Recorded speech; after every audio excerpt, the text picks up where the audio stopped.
The journey of the mind to knowledge, the exploration of the bright and the dark sides of the human nature, the longing for home of the exile. Dante is considered national poet in Italy, but is much more than that. His main work is the Divine Comedy, his account of a journey through the three realms of hell, purgatory, and heaven.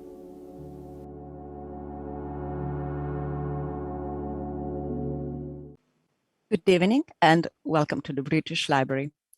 The National Library of the UK is also home, as you may not know, to one of the largest collections of Italian books outside of Italy.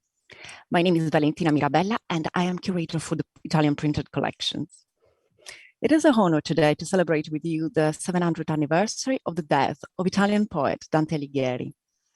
He died on the 14th of September 1321 in Ravenna. We want to remember Dante talking about his most celebrated work, the Divine Comedy. This is an account of a journey started on Good Friday in 1300. It was the 25th of March. This was a difficult time for the city of Florence, the city where Dante was born and was actively participating in the political life. Florence was consumed by a civil war between Guelphs and Ghibellines, the first party supporting the Pope and the second with the Emperor. And this was also a difficult time for Dante himself, who will be exiled from Florence in 1302 for supporting the losing party in this conflict, the Guelphs. Whilst in exile, Dante will work on the comedy up until his death. So, in the middle of his life, at 35 years old, Dante finds himself lost in a dark wood, which is a metaphor for many things, really, and accompanied by Latin poet Virgil and by his beloved muse, Beatrice, he travels through the three realms of hell, purgatory, and paradise, in a journey of the mind to God, which contains a monumental display of knowledge in every field. Many are the influences of Dante. He was a learned person. He knew of astronomy, literature, theology, geography, history, politics, philosophy, classics, indeed. His Divine Comedy consists of 3 books, for a total of 100 canti, talking about sin, virtue, and love. Literary criticism has studied the text for centuries. Yet, after 700 years, we are still interested in what Dante has to say and in what inspired this important work of literature.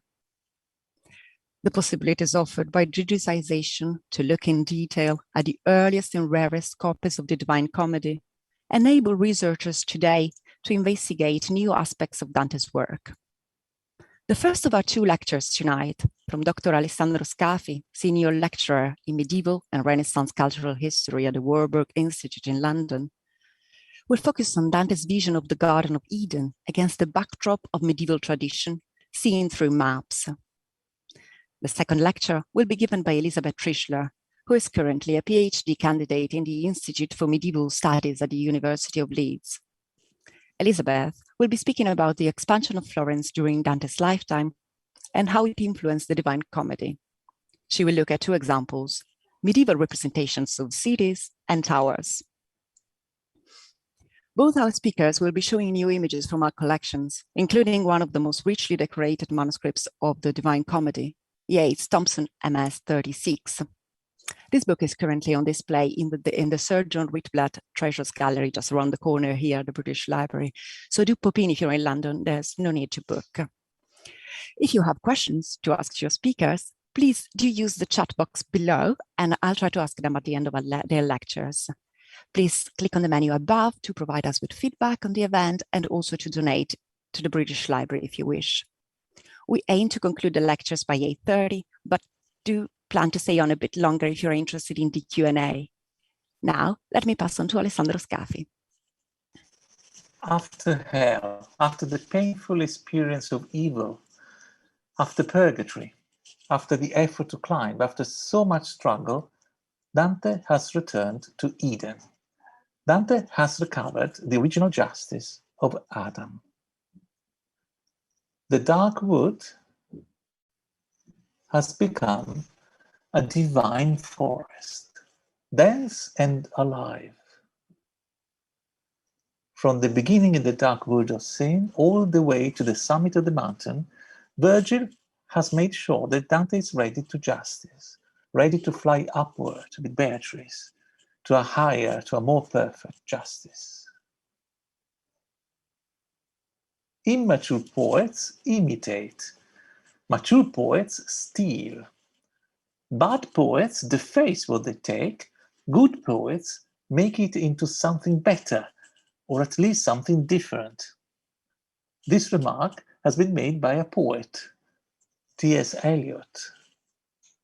Dante was both a mature and a good poet. Dante stole from Ovid, from Virgil, from Isaiah.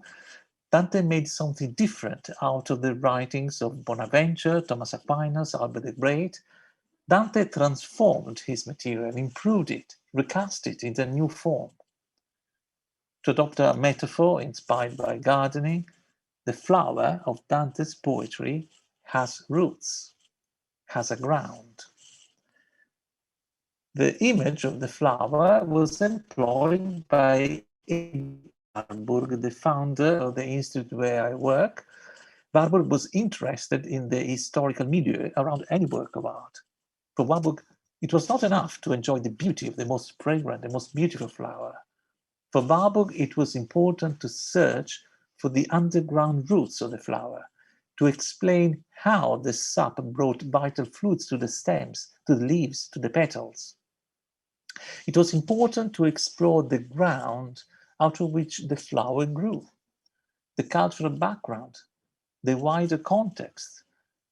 And this is what I will do for you in the next 20 minutes, discovering with you that the flower, Dante's poetic vision of the Garden of Eden in the Divine Comedy, had a root from which it grew, the medieval vision of a paradise on earth, as documented on medieval maps. About the same time of A.V. Warburg, a 19th century Italian Dante scholar, Edoardo Colli, adopted the same image of the flower. You can read here his florid 19th century Italian prose. Out of the bizarre muddle of medieval ideas about paradise on earth, out of absurd visions, out of grotesque, picturesque, naive legends, grew a luxuriant flower, the flower of Dante's vision of Eden. And Colli, as you can read, wanted to smell the perfume of that flower, explore all its parts, appreciate its structure. And this is why Edoardo Colli studied the medieval notion of a paradise on earth, even though such a notion looked foolish to him. Colli looked not only at medieval theology and geography, but also at medieval cartography, precisely what I'm going to do for you tonight. Of course, with this approach, faster than Colli, we no longer feel the need to dismiss the medieval notion of a paradise on earth as foolish, and we appreciate that the medieval maps were scientific in their own terms. So let us briefly appreciate Dante's description of Eden against the backdrop of the established medieval belief in the existence of paradise on earth. And let us look at a few maps. It all started because of the Bible. The first chapter of the book of Genesis records how God completed his work in 6 days, and how on the 6th day God created man in his own image. There is another more detailed account of the creation of man later in the second chapter of Genesis. God formed man from the dust of the ground. God breathed life into his nostrils. Man became a living being, Adam. God created a garden for Adam, the Garden of Eden. All kinds of trees grew there, and in the middle, the tree of life and the tree of the knowledge of good and evil. A river flowed from Eden to water the garden, and divided into 4 branches, the Pison, the Gihon, the Tigris, and the Euphrates. But Adam felt alone. Adam needed a mate. So God sent Adam into a deep sleep, removed one of his ribs, and shaped a woman from it. A woman called Eve. But Adam and Eve sinned, and they were expelled from the Garden of Eden, they and their progeny, forever. It was Augustine in the 5th century who promoted the birth of a notion, the notion of a paradise on earth, the specific place where Adam and Eve enjoyed their bliss.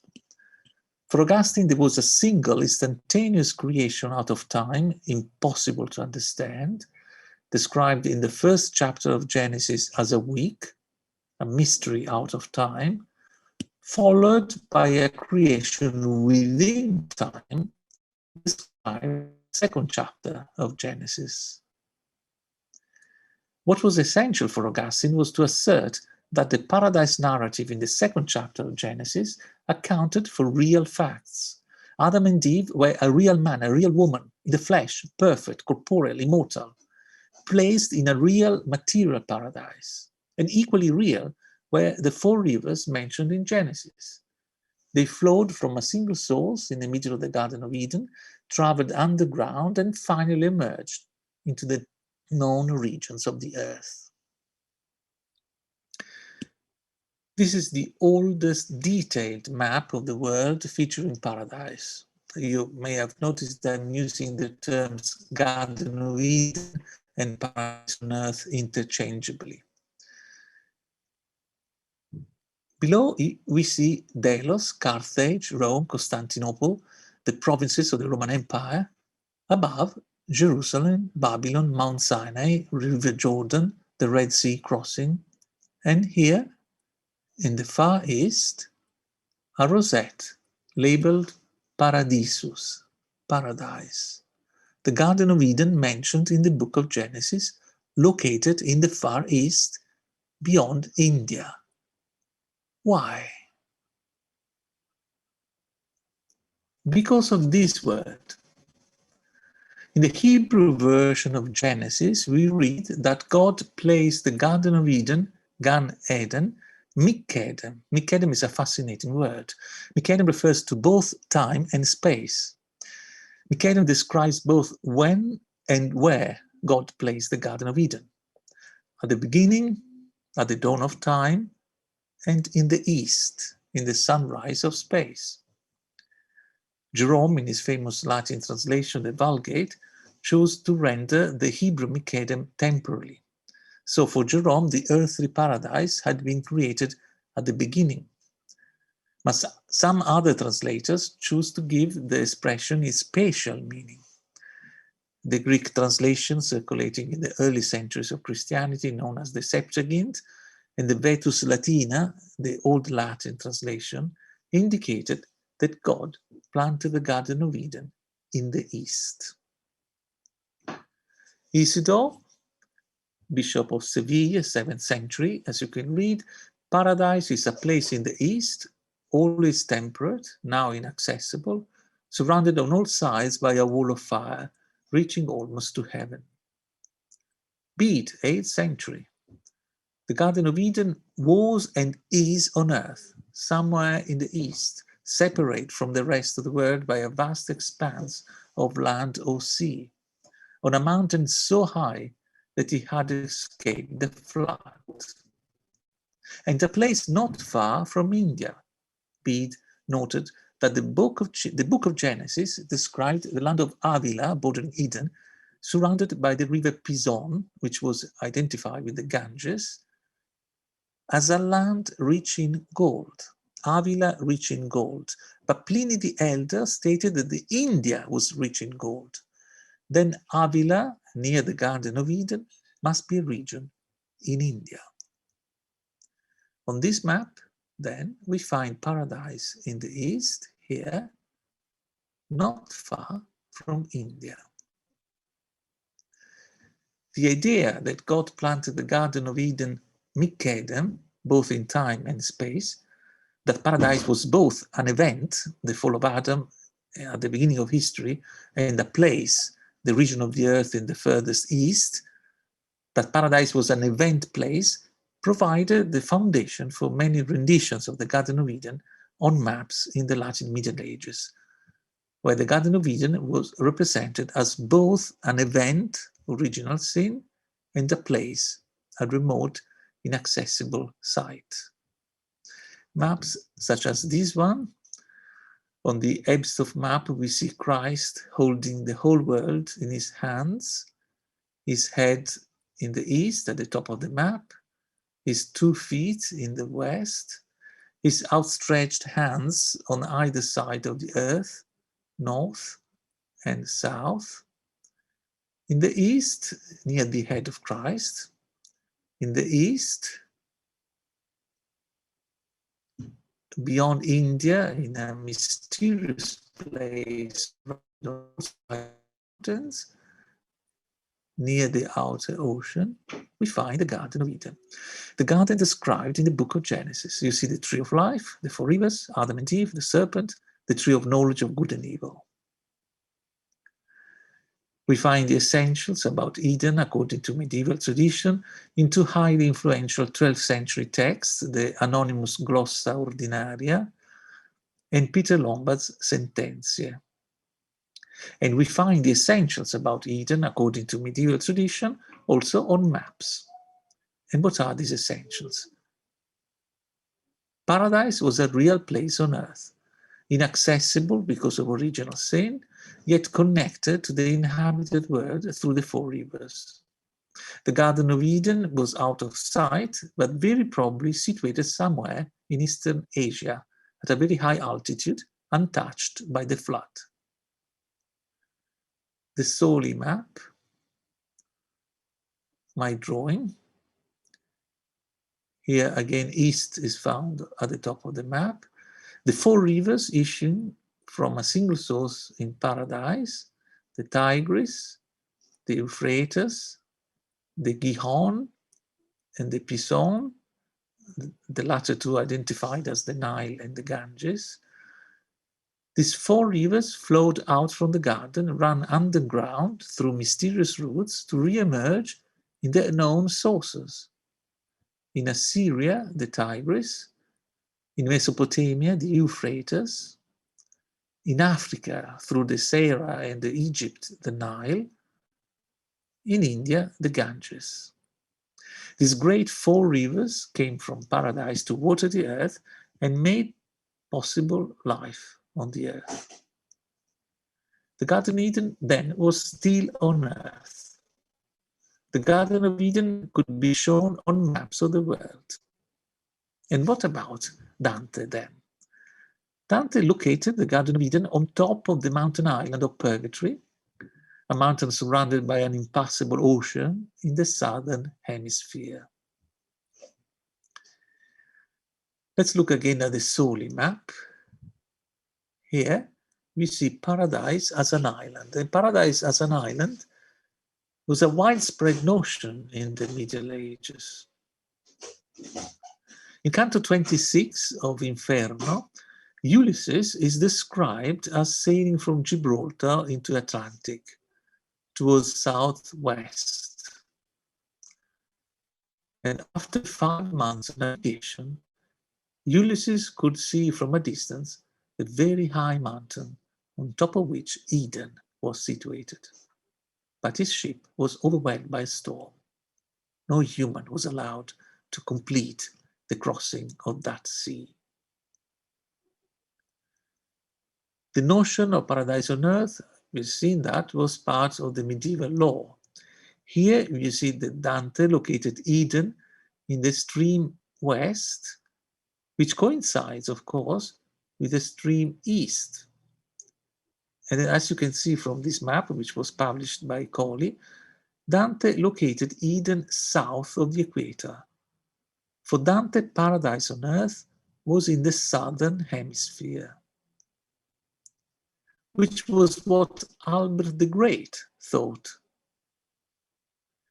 and what Thomas Aquinas thought probable, that the Garden of Eden was located to the south of the equator, and that the flaming sword of the cherubim mentioned in the book of Genesis referred to the violence of the equatorial heat. Dante located the Garden of Eden on the peak of a very high mountain, the mountain of Purgatory. What were contemporary scientists and theologians saying about this altitude? This diagram comes from a 15th century printed book, but it was inspired by a vision current in the 13th century, the time of the revival in astronomical geography, the time when the works of Aristotle were introduced to the West, when new geographical, new astronomical data came from the Arabs. This is a model of the structure of the sublunar world formed by the four elements: earth, water, air, fire, and then the sphere of the moon. Early medieval scholars claimed that paradise was situated on the peak of a mountain that reached as far as the sphere of the moon. Later, medieval thinkers familiar with Aristotle and the new science realized that such an altitude was impossible.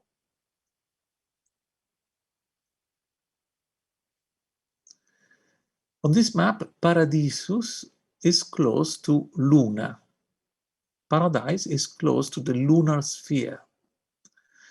In Dante's time, medieval thinkers considered the traditional notion that the mountain of paradise reached as far as the sphere of the moon as a metaphor to suggest the immortality, the incorruptibility of Eden, a metaphor to point out that Eden was the highest place on earth, the mountain glimpsed by Ulysses in Inferno 26.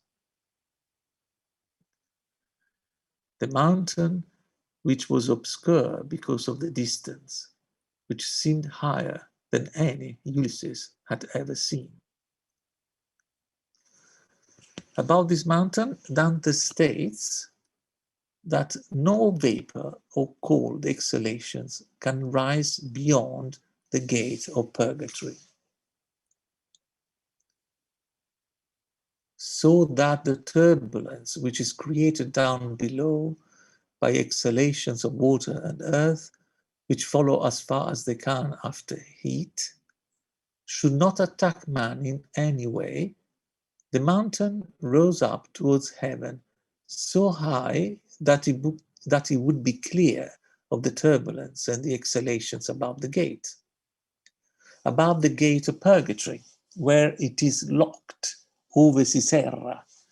Above the gate, there are no storms, no rain. There is no atmospheric change in Eden. A soft air without any trace of variation struck me on the forehead, but no harder than a gentle breeze. In the Garden of Eden, the air is most perfect and pure. Eden doesn't endure wind or rain. Eden is above all atmospheric disturbances. The poetic description by Dante follows the established scientific view at this time. In the 13th century, natural philosophers speculated about the location of paradise on earth, but they had to take into account the new Aristotelian science, all the new knowledge about the earth and the climates. We have already seen this model illustrating the world under the sphere of the moon.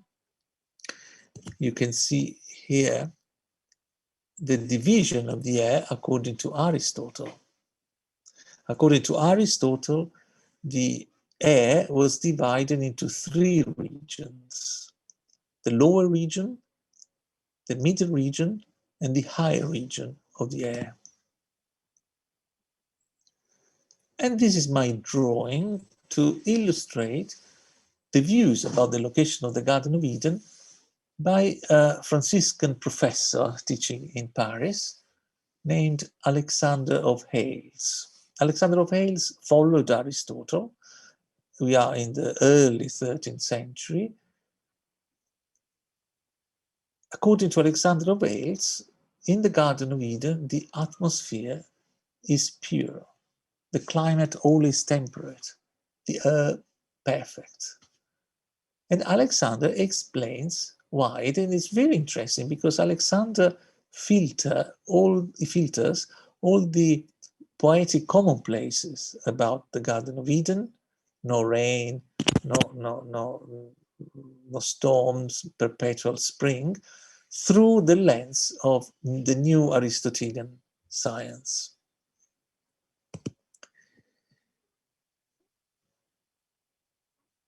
This is the middle region of the air, and the Garden of Eden is located here, above all atmospheric disturbances, in the highest part of the middle region of the air. High up there is too much heat, because here there is a sphere of fire, and the sphere of fire is too close to the highest part of the middle region of the air. Below, the middle region of the air is too cold, too far from the sun, too far from the earth, which is warmed by the sun. In this lower part of the middle region of the earth, the rains and storms originate. So as you can see from this drawing, the Garden of Eden is in a very good position. It is connected to both the higher and the middle region of the air. In the Garden of Eden, the two extremes of heat and cold cancel each other out. And this is why the air in the Garden of Eden is calm, the weather is always temperate, there is no excessive heat, nor excessive cold. Exactly what Dante says. The medieval lore about the location of the Garden of Eden and the very controversial debate about it is very rich, and I have no time to discuss this with you. Also, the vexata question of the sources used by Dante is ongoing. It's very difficult to assess exactly the inspiration of Dante. But this is inevitable for a poet, as I said, that recast everything in a new form. He would use all material, and in fact, I'm pretty sure that he was aware of this theory by Alessandro of Hales, because his lines in Purgatory are very much in tune with that. Dante was a mature poet, a good poet, and also a good thief. Thank you. Over to you, Elizabeth. Great, thank you very much. Thank you to Valentina as well as the British Library for putting this talk together, and also to Dr. Scafi for his interesting talk on Eden. So on the 700th anniversary of Dante's death, we are beginning to look more at the environment that shaped Dante. Scholars are looking at the cultural and urban landscape that informed Dante's work, and it's along these lines that I will direct my comments tonight. The architectural environment of Florence in particular is particularly important because Florence was undergoing a major transformation in the 13th and 14th century. My research focuses on the building projects occurring during Dante's time there, from his birth to his exile in 1302, and how this transformation offers a way to explore the world of Dante's Divine Comedy. First, I will provide a brief overview of the changing shape of the city. Then I will use illustrations of the Divine Comedy from the British Library's collection and elsewhere to show how Dante's masterpiece was shaped by Florence's urban spaces. I will offer two case studies of some of the major building works by analyzing representations of medieval cities and of towers. During Dante's time in Florence, the city transformed in a variety of different ways. A new set of city walls extended the city's radius, streets were straightened, new buildings were constructed, and older buildings were renovated. There were also improvements to sanitation, reductions to towers, and city squares were enlarged. The city Dante knew was very different from the one we see today. We have to remove Brunelleschi's dome and the Palazzo Pitti completely, and many of the major landmarks we know of today were under construction at this time, like Santa Maria Novella and Santa Croce. While walking the streets, Dante would have found a construction site in every direction, with half-completed buildings and the sounds and smells of a city constantly changing. When he went to a service at Santa Reparata, the Cathedral of Florence before the Duomo, he would have witnessed a service with 2 bays of the nave removed, creating incongruous flooring, the sounds of construction and dust, as well as leaks and drafts. In 2018, I was lucky enough to conduct 40 site visits to Florence, analyzing buildings that were either in operation or under construction in 1300. This helped me build a sense of what Dante's Florence would have looked like and how he would have experienced these spaces. This, in combination with written sources describing particular events and details of the building boom, has helped me to shape my understanding of Dante's experience of the city.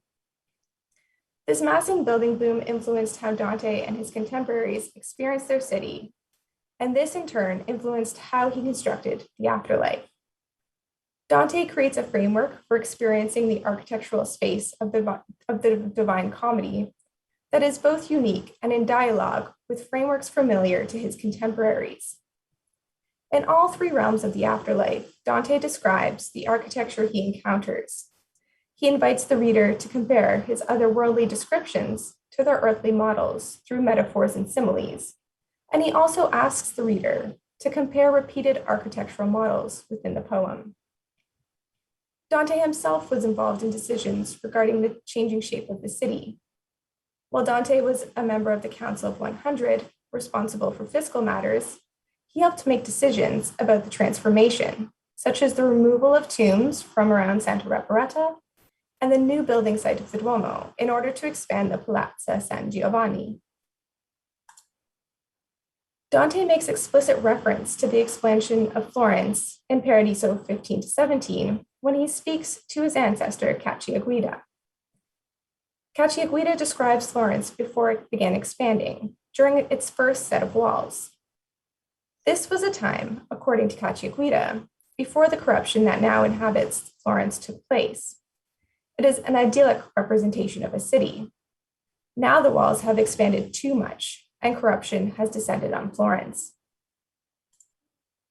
This episode demonstrates the tie one has to their city of birth and ancestry. This was a very different concept to the one we hold today. For Dante, even though he was exiled, he would always be a Florentine citizen, demonstrated by his signature, quote, "the Florentine and undeserving exile," end quote. The city you were born and raised in shaped your understanding of the world and your place within it. This is why Dante is so distraught when he meets Florentine citizens in hell. So let's now turn to the illustrations of medieval cities. Florence's transformation was not unique from other cities in Italy. It followed a general trend, which we see in Siena and Pisa. A city was often depicted and described first by its walls, sometimes including its towers or significant buildings. You can see this throughout Yates-Thompson MS 36. In the image at the bottom, you can see the unfinished Duomo poking out of the top of the walls with its famous facade. The transformation of Florence had many practical purposes, like improving sanitation and uncrowding thoroughfares, but it also had ideological purposes as well. As we know from Dante's poem and the historical records, there were 2 political parties called the Guelphs and Ghibelline factions, who were in a constant battle for control over the city. Many attempts to combat this fighting took place within the architectural space of the city. When depicted as seen from the outside, medieval cities were often represented as a circle created by the walls and a cross produced by the gates at each of the cardinal points.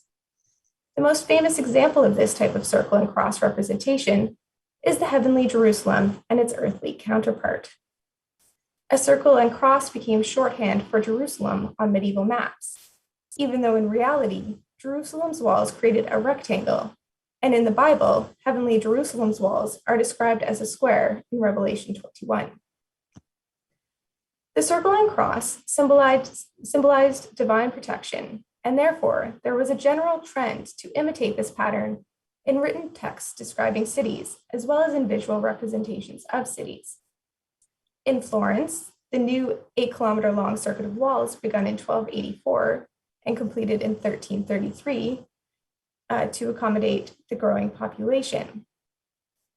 The 1339 statutes of Florence describe 12 gates attached to the new walls, even though there were in fact 15 gates by this time. The statutes alter reality so that the 12 gates link Florence with Jerusalem and heavenly Jerusalem. Visual depictions of Florence also represented as a circle and cross, such as this 1355 fresco in the vault of the Palace of Judges and Notaries. The walls of the city clearly create a circle, and the cross shape is produced by the 4 gates at each of the cardinal points. This cross is emphasized by each of these gates having a larger tower in comparison to the other 8. In the center, this cross shape is highlighted by the same cross being formed by the 4 emblematic shields of the community. The fresco provides an aerial view of the city, a view available only to God. This perspective clearly defines the boundaries of the city and its quarters. This fresco emphasizes the link between the city and its people, where it is not just the walls and towers that are represented, but the people who inhabit the city, who are also represented through the shields. This perspective enables the viewer to see the quarter that their family's house is in, as well as their parish church, allowing them to understand their place within the community, linking the material city with its people. This is an idealization of Florence, showing it as an ordered space with all of its parts working in harmony. And just as an aside, it actually took me a really long time to find this particular building. I was walking around it a few times, couldn't find the entrance, and I eventually gave up and went into a fish restaurant, hoping that they might be able to point me in the right direction. And the waitress at this restaurant kind of said, well, you know, there are some paintings in the back that you might want to check out. Maybe that's what you're looking for. And lo and behold, not only was this fresco there, but one of the earliest depictions of Dante as well. So it's a wonderful restaurant. And if you ever get a chance to go to Florence, I highly recommend it. So anyway, returning to the fresco, this fresco is in opposition to the reality of the city. Before, during, and after Dante's lifetime, the factionalism of Florence left scars across the city. Buildings were constantly torn down by rival factions, and the rubble was left on the streets. The changes to the material fabric and the city embodied the disorder and chaos of the citizens and their constant rivalry. The transformation of Florence in the 13th and 14th century removed some of this rubble and constructed new buildings, producing clear boundaries with new walls and gates, and straightening the streets to create clear thoroughfares. The visual and written descriptions of Florence represent it as an ideal based on the circle and cross model, aligning the city with heavenly and earthly Jerusalem and the divine protection associated with them. This symbolism brought its design closer to God and created order and symmetry, removing the chaos and disorder of the Guelph and Ghibelline factionalism. Similar objectives occurred in the cities of Bergamo and Ravenna, where the rebuilding of the city was viewed as an attempt to heal and reunite the warring citizens. Dante represents 2 cities in his afterlife: the city of Dis and the Empyrean. Dante first describes the city of Dis in Inferno 8 when he sees towers, mosques, and a moat in the distance, and he continues this description as he approaches and enters it in Inferno 9. The artist of the Inferno and Purgatory sections of Yates Thompson MS 36, Priamo della Quercia, depicts the approach of Dante the Pilgrim and Virgil 3 times, emphasizing its importance. Priamo depicts the city walls, the main gate, and a tower in each of the images. The walls, gates, and towers were used to keep unsafe people out, and processional ceremonies consecrating the city walls perform the same function.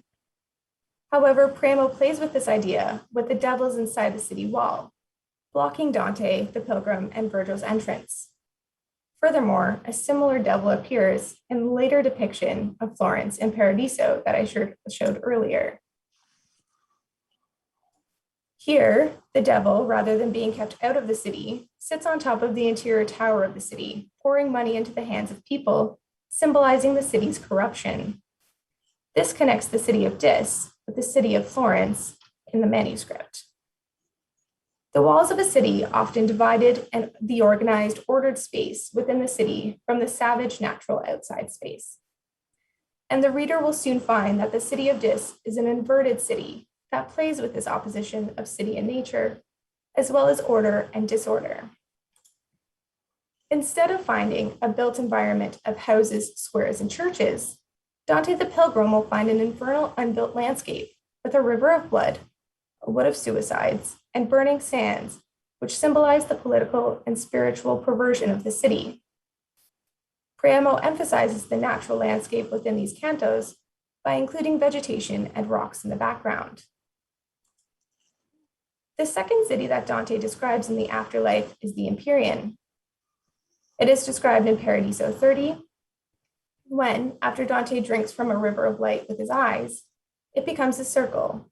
Its circular features are further described throughout the Empyrean, as well as its connections to cities. Its circumference is larger than the sun. It's a city which encircles thrones. And in Canto 31, the Empyrean is referred to as a white rose, and direct references to the cities of Rome and Florence are made. The artist of Paradiso, Yates Thompson, MS 36, Giovanni Di Paolo, strongly replicates the heavenly Jerusalem depictions with his illustration of the Empyrean. We have an aerial view of the city with the walls, gates, and towers being a predominant feature.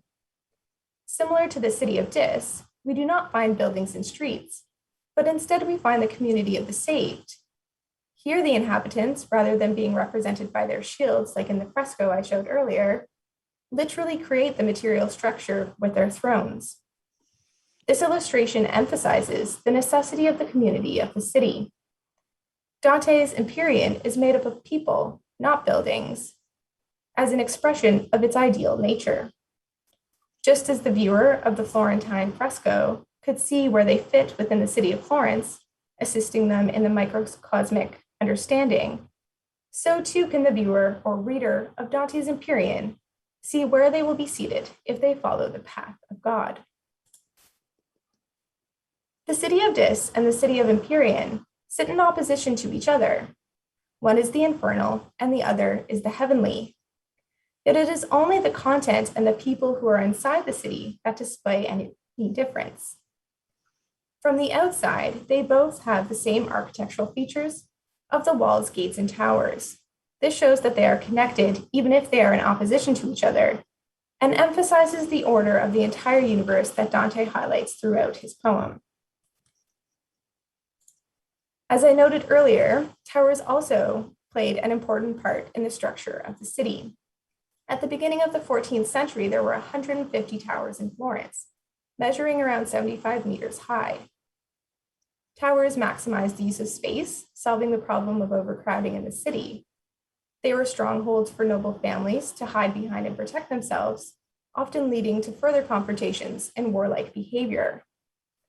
The crowning on the top of each tower identified the political faction who owned it: rectangular merlons for Guelphs and swallowtail merlons for the Ghibellines.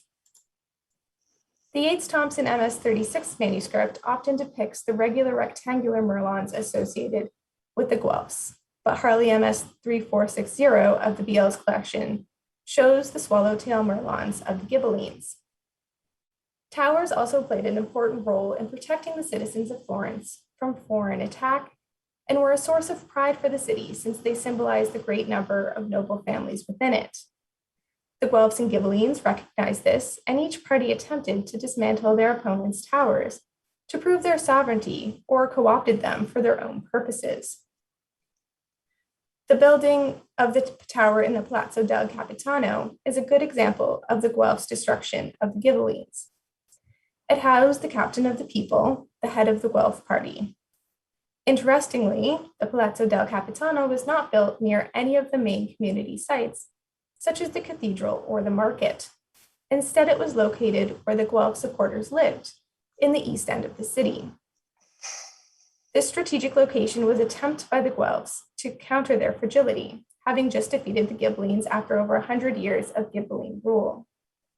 But the tower on the palazzo also symbolized the power the Guelphs had over their opponents and the pride they took in this. This is especially emphasized in the fact that the Guelphs ensured their tower was higher than any other in the city, going so far as lopping off the tops of competing towers and instigating a law that reduced all towers to 29 meters.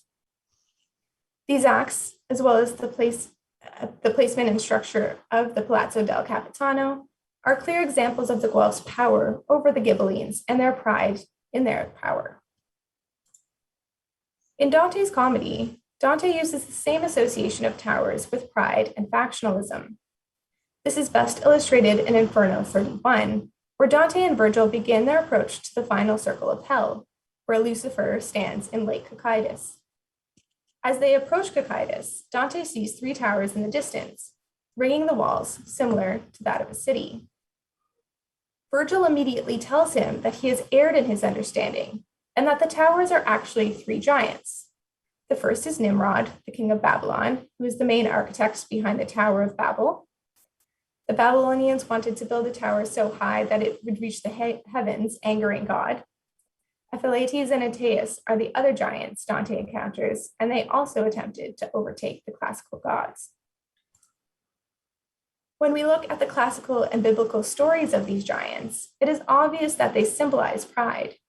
Yet it is towers, not giants, that are the dominant image within the canto, since not only does the noun tower occur 4 times, as well as the verb to tower, but other towers are also referenced, like the Garrisenda Tower and the towers at Monte Regione. Although it is the towers that are repeated in the text, the artists of the 3 BL manuscripts show us the giants, conflating the 2 images of towers and giants. When Dante the Pilgrim mistakes the giants for towers, he errs in his judgments.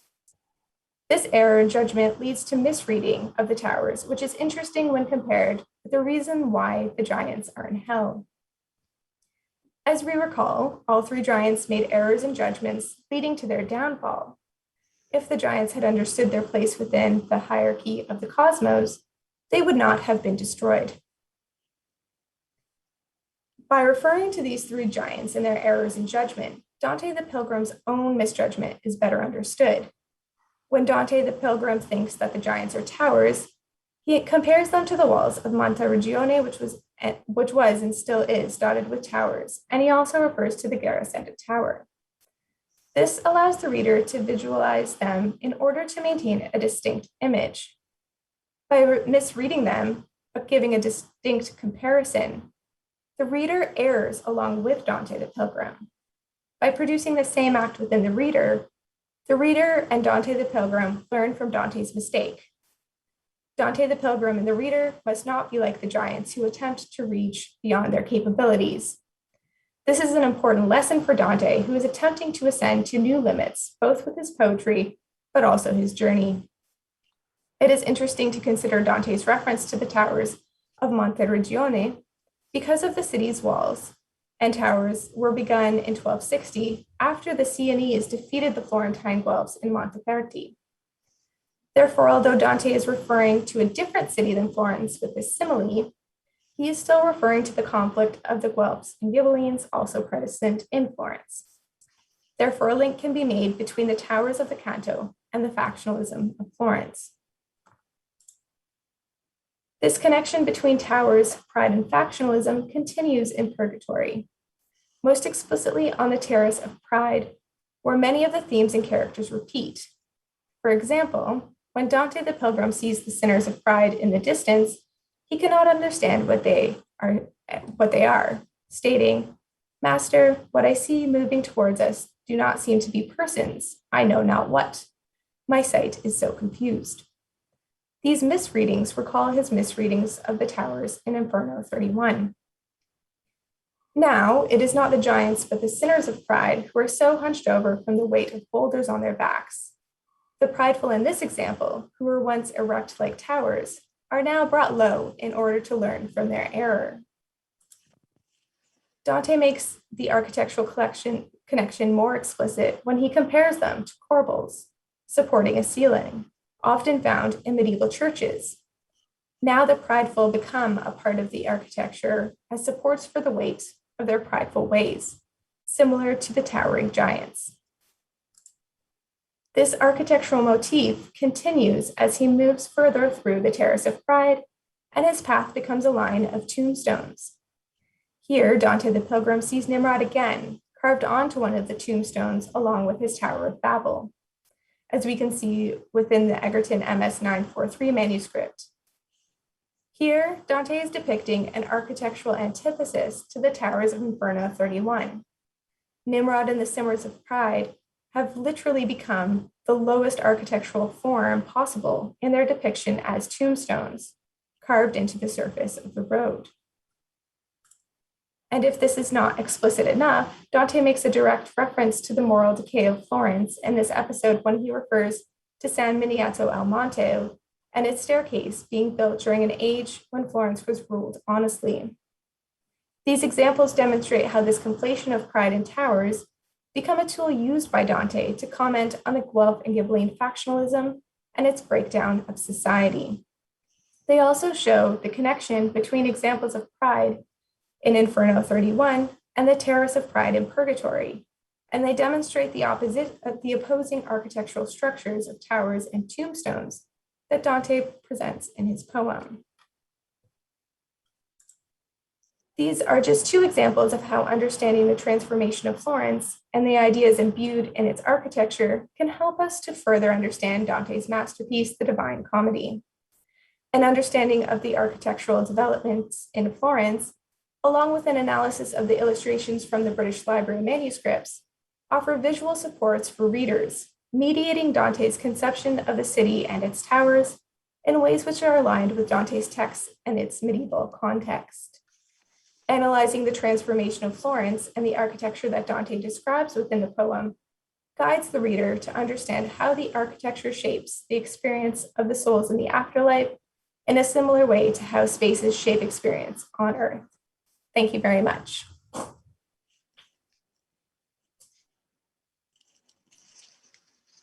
Thank you.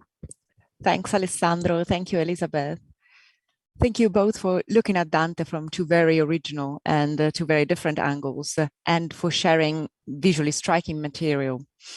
Elizabeth, you probably made us all want to visit Florence at this point. I hope so. I think our audience agrees with me, and I can see that we already received some questions for you. So I'd like to pick to see one up.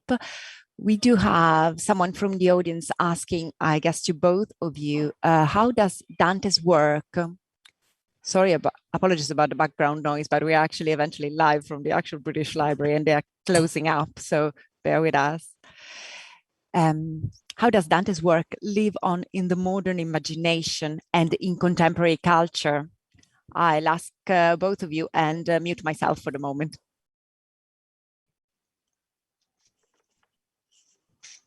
Well,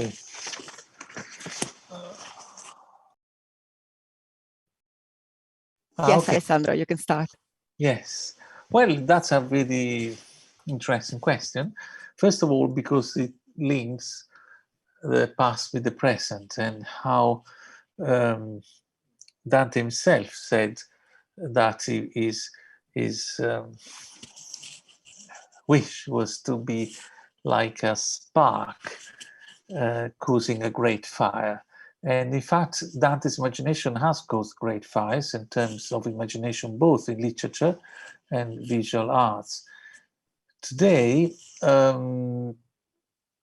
well, I think today we need to recover the whole journey of Dante from hell through purgatory to heaven, because my sense is that perhaps we've been for too long limiting our interest to Inferno. This is what I noticed in the modern perception of Dante, because Inferno, of course, it's easier and more human than the struggle in Purgatory and the bliss in heaven, which are very human, but also very difficult to appreciate in artistic terms.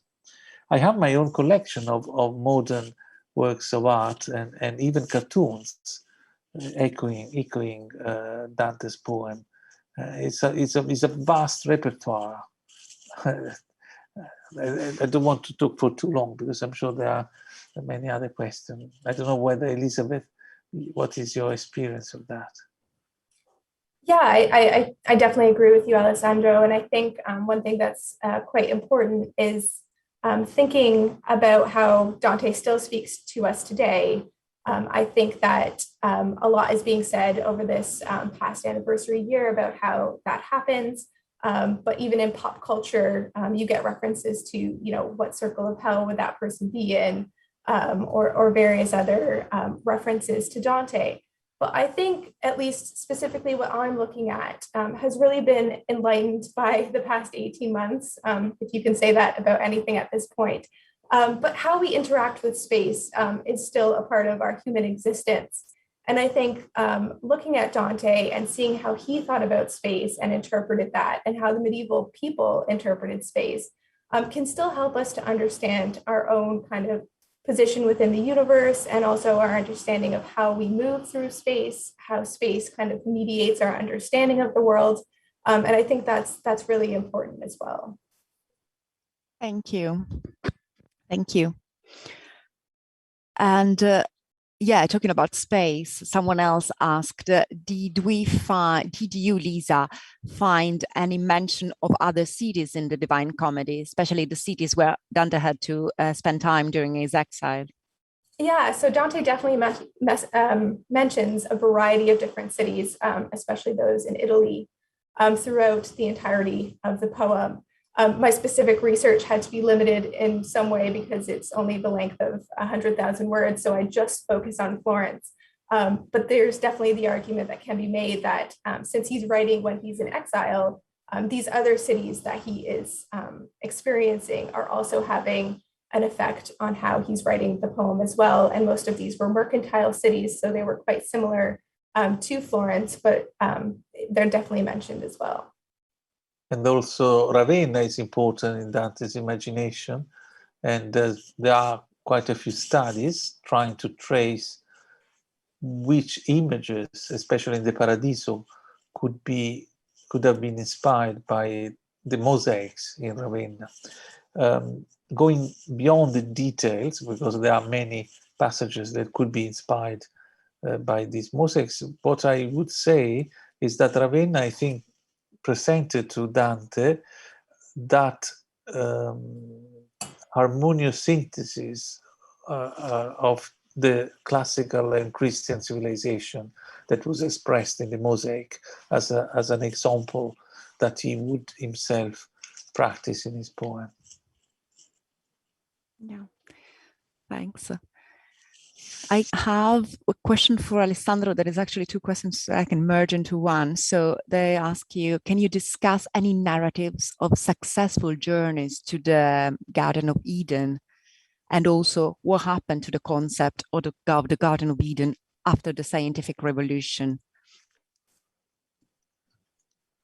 I'm taking notes because I have a great esteem of these kind of questions. Also for the member now. Yes, well, that's another chapter, fascinating chapter. There is a very inspiring law, medieval and later stories about journeys to paradise. For example, the earliest is the journey of Adam's son, Seth, that according to the Christian tradition, you find this in the Legenda Aurea by Jacopo da Varagine.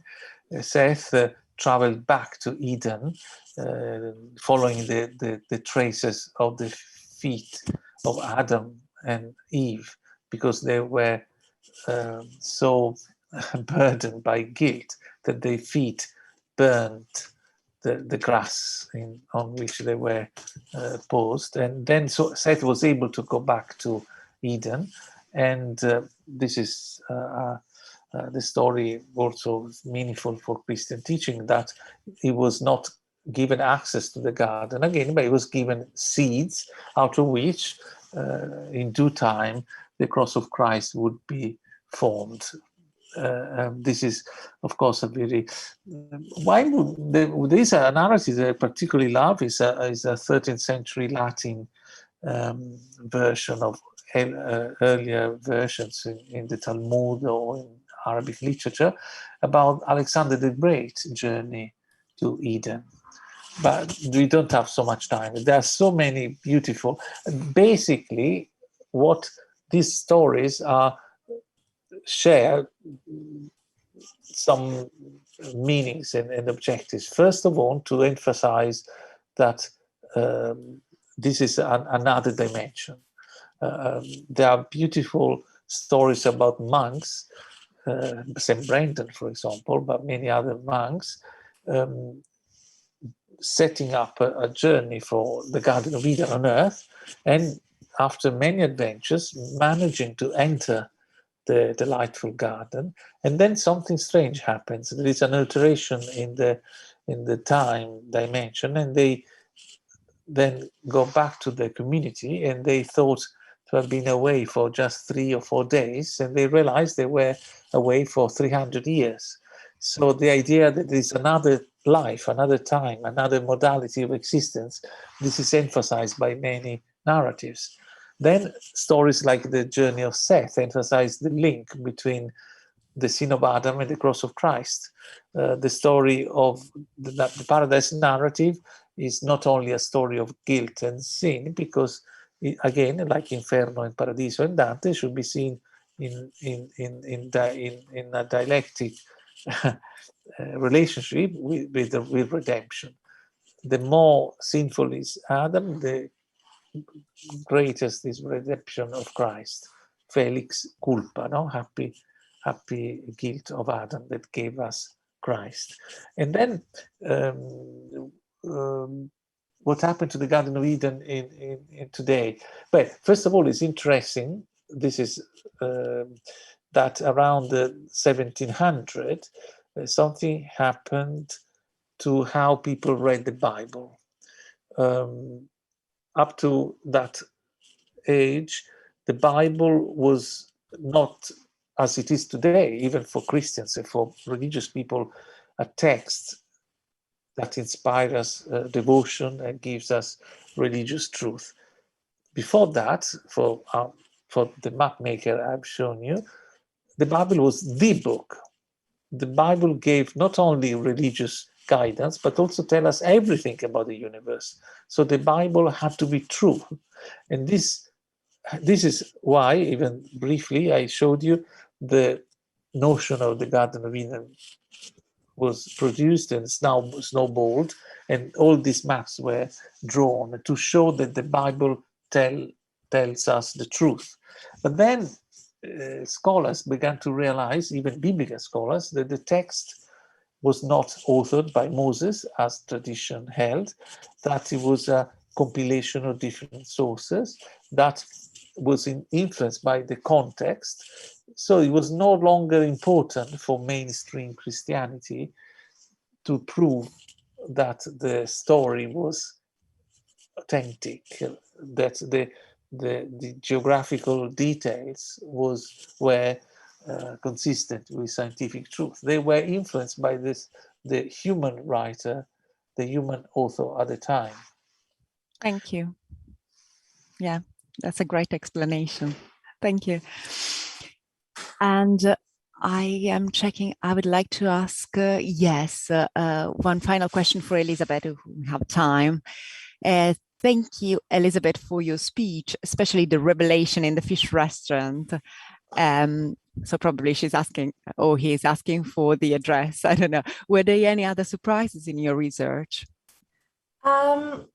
Yeah, so I can definitely give you the address of the fishing lab. That's what it's called. Actually, I'm not sure if we have the capabilities, but if you bring up my PowerPoint, it's the final slide on there. I have a map I of hope where you it get is. It's commissions. it's very near the Bartello. But it's very easy to find. It's called the fishing lab. But one of the other interesting, there we go. So you can see it hopefully has survived the pandemic, because I looked it up a couple of days ago. So that's where it is. It's a wonderful experience, and it is also great food and a great atmosphere.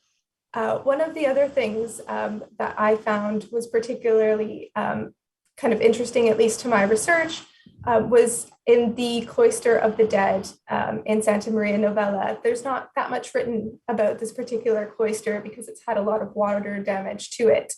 But just being in that space and understanding what it was used for before and during Dante's lifetime has been really informative, just to my understanding of how cloisters were used at that time as meditative spaces, and how Dante portrays cloisters. He actually calls attention to them multiple times within the entirety of the poem, and he actually describes both hell and paradise as cloisters, which to me at first seemed completely strange that two opposing places could be described as the same thing. But when you start to understand what cloisters represented and the multiple meanings that they could have, you kind of get a better understanding of that as well. So that was really informative too. Thank you. Thank you, Lisa. Well, if you're interested in knowing more about our books, of course, we have a lot of contemporary editions as well. And we also have released a short documentary looking in details at 700 years of Dante at the British Library. So also looking at the modern and contemporary ages. So if you're interested in knowing more, you will easily find link on one of our blogs. And with this, I would draw out to our conclusions and to the end of our evening. And I would like to thank you all for joining us. And I would like to thank Elizabeth Trischler and Alessandro Scafi and goodbye. Good night. The journey of the mind to knowledge, the exploration of the bright and the dark sides of the human nature, the longing for home of the exile. Dante is considered national poet in Italy, but is much more than that. His main work is the Divine Comedy, his account of a journey through the three realms of hell, purgatory, and heaven.